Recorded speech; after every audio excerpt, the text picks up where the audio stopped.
All right, folks, the best week for the S&P all year. Who would have thought it? Last week we're sitting here at this time saying, oh my gosh, our 401ks, but things have turned around. Rob Williams, Newsmax Deputy Financial Editor, joins us. And Rob, the Dow up 128, the S&P, NASDAQ, everything up. And it amazes me because, you know, we got the case of Ebola, we got the school shooting. I mean, it just seems like there's so much going on all over the world every time you look around. But today, the market wasn't negatively influenced.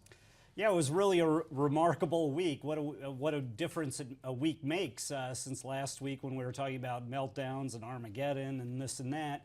But the S&P gained every day this week except Wednesday and was up by more than 4% for the week. Yeah. So that's not big bad. Week. You got positive earnings news today from UPS and Microsoft, and I guess UPS is an indicator, you know, that people are buying and selling and shipping, right?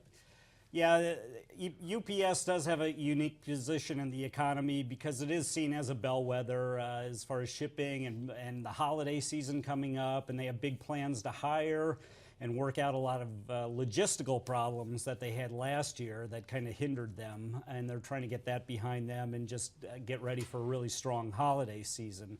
So investors were cheered by that.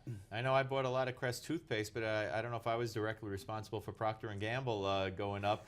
They also announced that they're going to break off their Duracell battery business into a separate company. Yeah, now this is a move that had been expected for a while, but it's a solid business, $2 billion a year. Who knew that the people making my toothpaste also makes my batteries, right?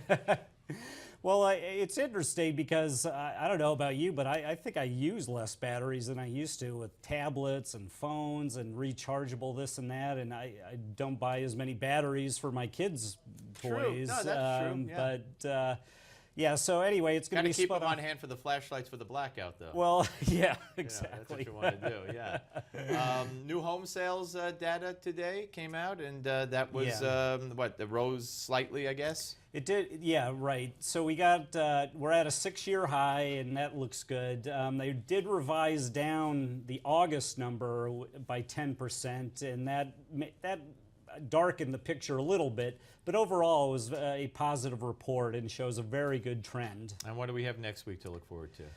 Well, this is going to be a big Fed week. For one thing, QE3, I guess we're in now, ends on Monday. It's the last day when the Fed is going to go out there and buy up treasuries. So after that, we need to find out what they want to do. So they'll be meeting next week on Tuesday and Wednesday.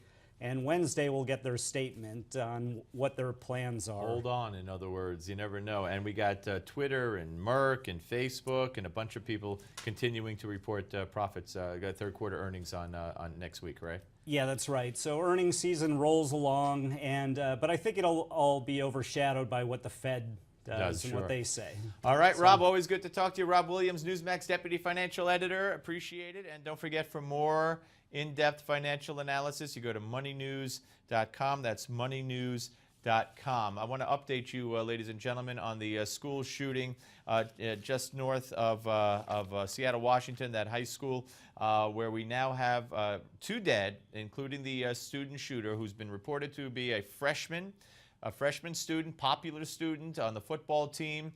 He allegedly targeted certain people. We have 4 people in the hospital. 3 went to surgery. 1 is out of surgery. 1 other victim, as mentioned, died. The shooter reportedly shot himself in the head and died of his own gun wound. And we also believe that the shooter was a Native American from a local tribe, and that one report indicates that there might have been some racial remarks or something, and we'll find out more as we go along. But 2 dead, 4 in the hospital, 3 went to surgery, 1 is out of surgery, and one of the 2 dead is the shooter. We'll be back with more. Give Me 5 is coming up next. Next hour, we got a big one. We got Danny Aiello. Itzhak Perlman will be here. Don't touch that dial.